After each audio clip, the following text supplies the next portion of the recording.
Hello, all my happy friends of Fox. Happy Friday the 13th. Today is March the 13th, and we're on the 72nd day of the year. I am reading yesterday's message for today because yesterday I read today's message.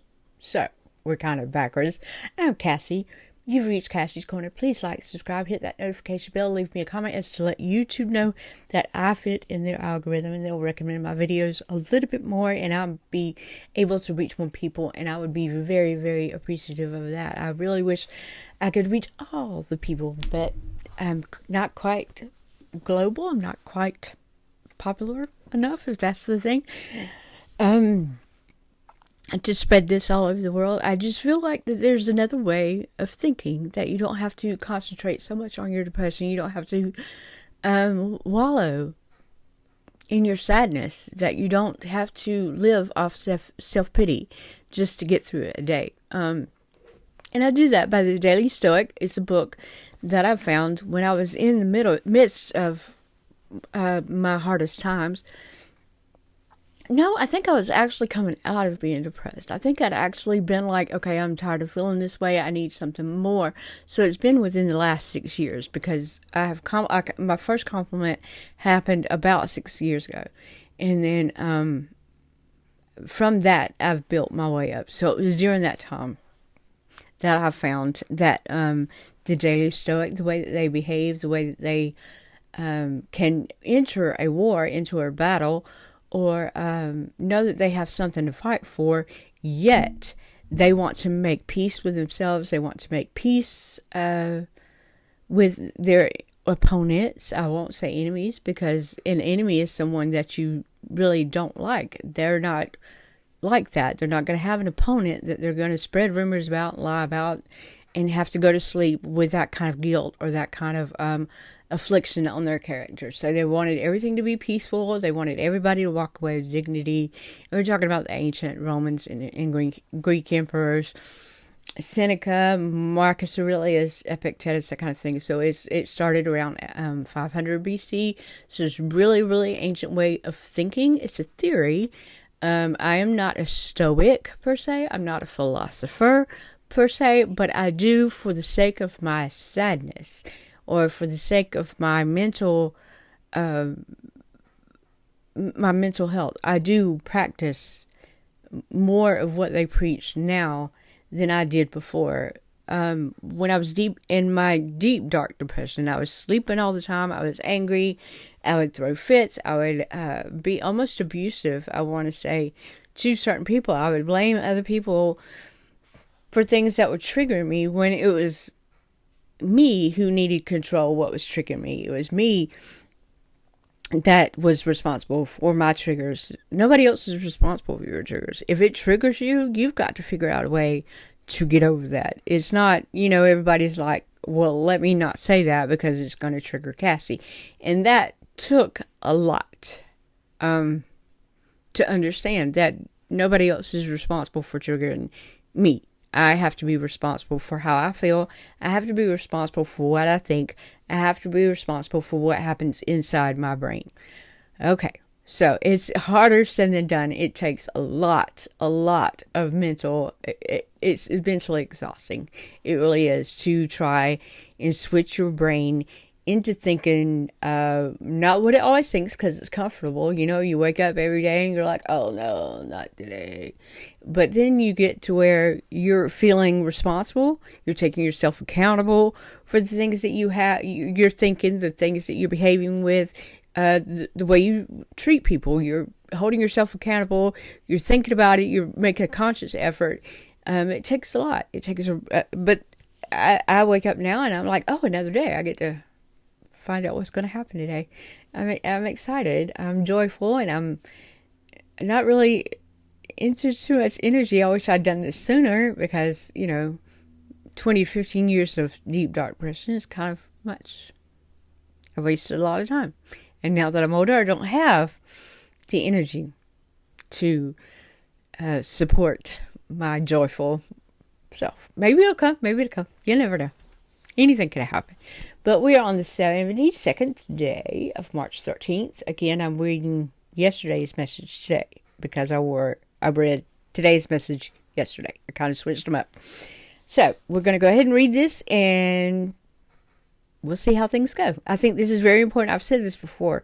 When you are in control of what you think and how you act and what you say, and you are very aware of what you're thinking, you also learn to, I say the word conjugate, as in conjugating a sentence or conjugating a verb or whatever, but you learn to break down what things are, what other people are saying, and you try to hold them not accountable, but you try to hold them, you give them the benefit of the doubt in the things they say, instead of really taking it so personally. Maybe they weren't talking about you. Maybe they were talking about people in general. Maybe they had a reason to say what they said, but you can't argue about somebody's opinion. That's kind of nonsense.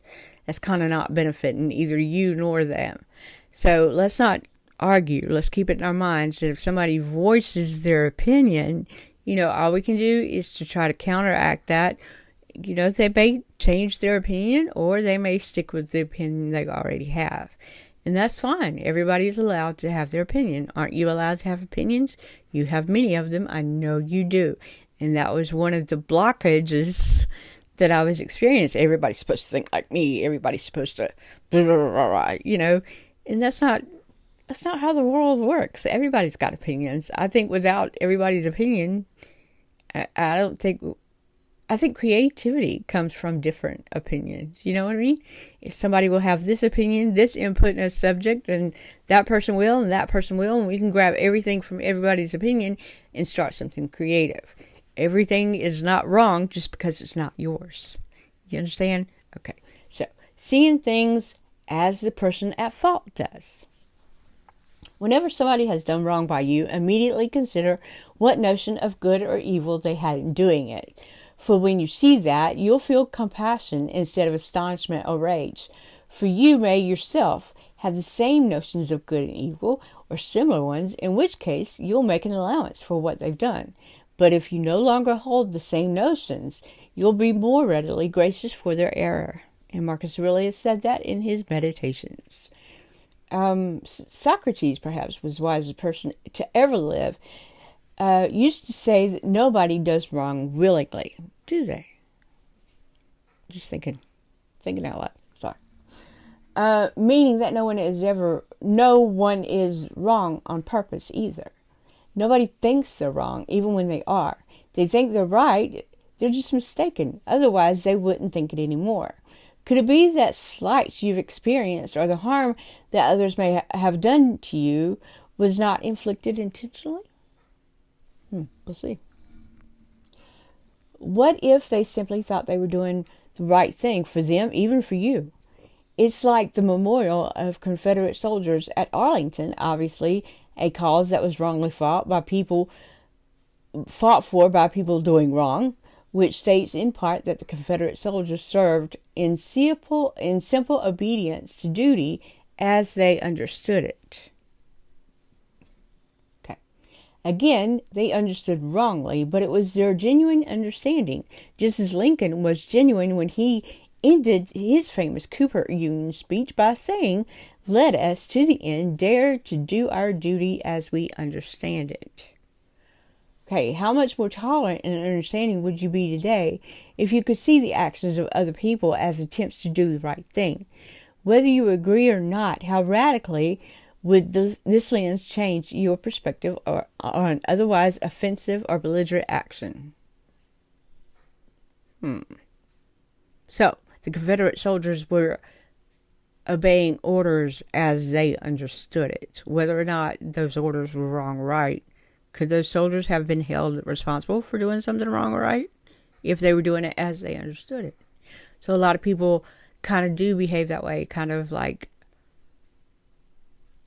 if someone believes that they're perfect or gorgeous or they just miraculously scoot by on just on their looks or who they are. When they say things, I don't think that they're saying things too personally okay, let's say a person says something because of who they are. They can get away with anything. They're just that kind of person. They have all the luck in the world and get away with anything. Everybody gives them everything. They don't, they've had to work, yes, sure, okay, but they don't work for what they had in the beginning. Everybody else was always giving them something. They always had something. Okay, so this person talks to another person and puts them down, but not in the way that it hurts. Not in the way that it's meant to hurt that other person, but in a way that proves that they were giving everything, that they didn't work for everything initially. Are you seeing what I'm saying? I know someone, I won't say who, how this person is related or not related or whatever. Her looks, or what she thought were her looks, what she believed were her looks, got her everywhere. She got everything she wanted.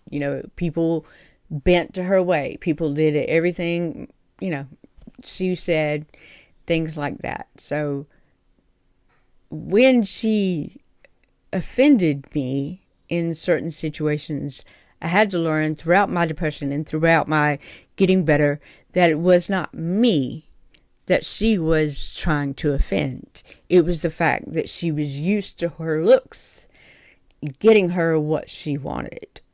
It was the fact that she was used to being able to bend. Nobody was standing up to her outside of her looks, and I was not the one to play with.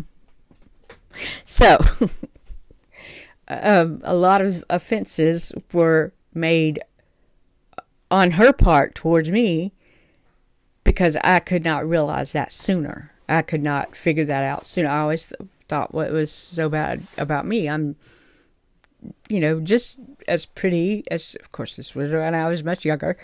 She's just as pretty as I am. I'm, who makes her? Well, she thought she was special. She thought, she had that attitude about herself that because I'm pretty, I'm going to get away with things, and people are going to do what I tell them to, and I'm gorgeous, and there's nothing you can do about it. Me, I was the humble one. I was like, yeah, I don't know if I'm that cute, but okay, I look decent, I'm good, but I wasn't used to my looks getting me what I wanted, so I had to learn how to re-enter her actions in my past, in past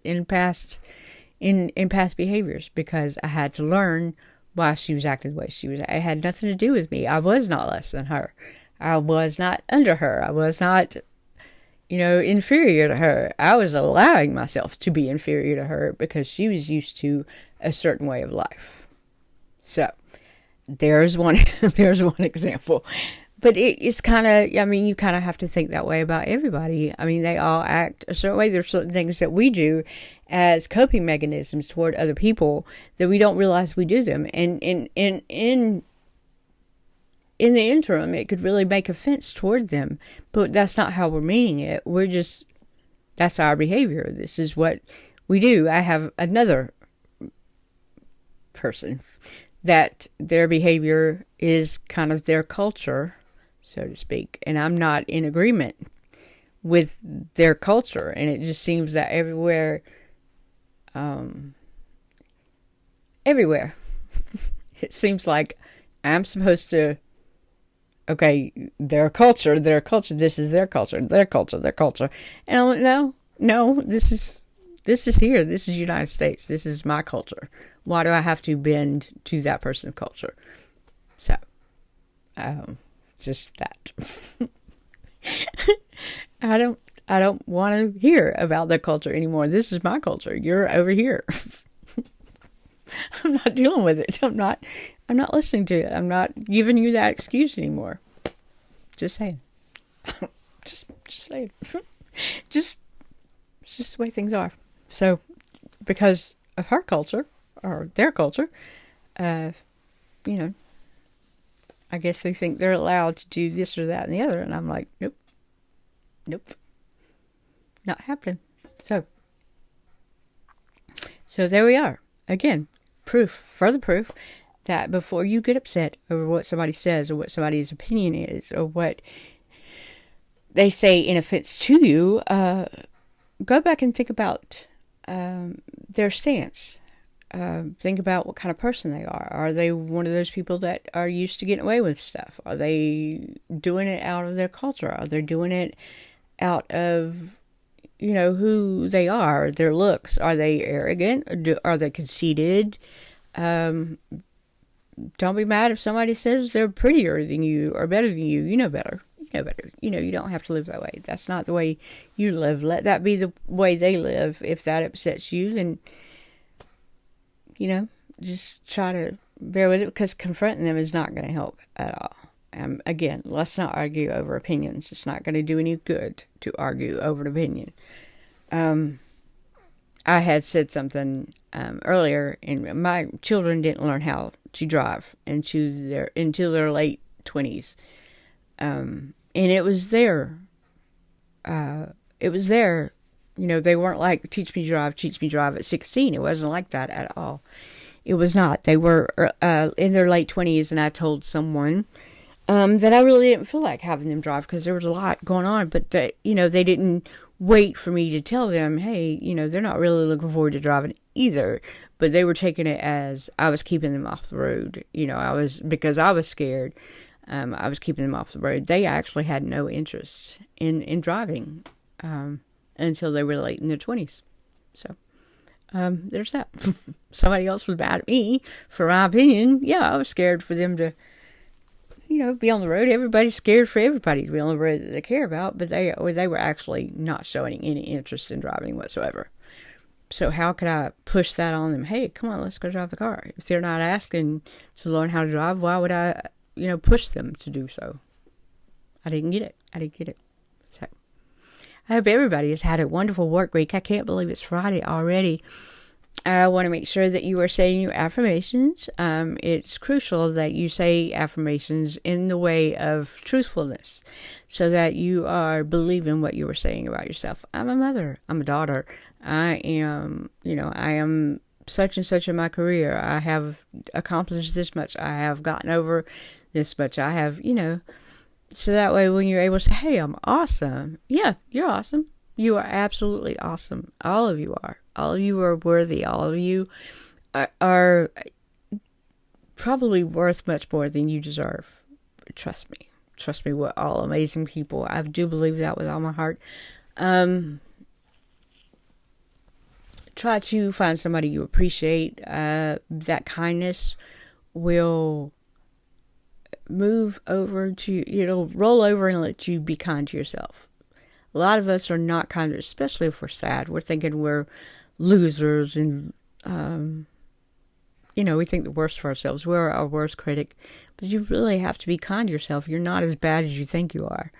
And you're listening to other people as well. You're basing your opinions based on what other people have said about you. I don't think anybody's really a loser. I think a loser is a person who does not put forth their full potential. That could be me. But I just don't think any of us are losers. I think all of us are trying. Our level of trying, our level of understanding is a lot different than everybody else's. Everybody else has a different level of trying, a different level of temptation. We just have a different level, and that we all have to work with. We have to understand that. I really, really am not sure. I just don't like it when you're sad. I don't like it when anyone's sad. I've been there so much. I know it's painful. I know it's hard. And I know it's like, okay, you want me to think something different? Not today. So me sitting here talking to you is probably not even going to do you any good. But at least I've got to try. Because I really cannot think that somebody else can have half the issues in their head that I had in mine. It's so saddening. You are worthy. I always say you're worthy. I always tell yourself you're worthy. You're absolutely worthy. make sure you make those 3 to 5 lists, whatever it is you got to do, whether it's errands, just be nice to somebody, whether it's writing your journal at all. Make sure you get those done and check them off and help get those dust bunnies out of your head. You don't have to worry about those things anymore because you got them done. And that's not something lingering in your brain. Once it's finished, then your brain can just go poof. It's it. It's out. It's kind of configuring confragging or defragging the computer. It's kind of what you're doing. You're just trying to get all that space out of there so all of it does not crowd, your mind. You don't have like several different things on your mind. Do affirmations. Just be able to look yourself in the mirror and say, I am worthy. I am special. I am loving. I am here for a reason. I am wonderful. I'm absolutely a wonderful person. And, I hope y'all do have a wonderful, wonderful weekend. I hope the weather finds you as you desire it. And if not, well, what can you do about it? It's the weather. You can't do anything about the weather. I'm sorry, but you can't. You just find another way to enjoy it. And never ever say, I can't do it. I can't go through this. I can't do this. That is so negative. You're just setting yourself up for failure. That is so, I'll find a way to do it. I'll find a way. We'll work through it. I'll make it better somehow. I'll think of another way. Kind of be positive. Give yourself a challenge. Don't underestimate yourself. You deserve to come up with ideas and situations that can overcome what you're going through. Whether it's money, personalities, ideas, anything of that nature. Creativity. You've got creativity. Everybody's got creativity. You just got to channel it. And I do hope you have a wonderful weekend. I hope your work week was wonderful. I hope everybody has the most wonderful weekend. I'm ready for those picnics and those times by the pool and barbecues and all that stuff. I'm ready for all that, and not the mosquitoes. Don't like mosquitoes. So y'all have a good day, and I will see y'all next time. Thanks a lot. Bye-bye.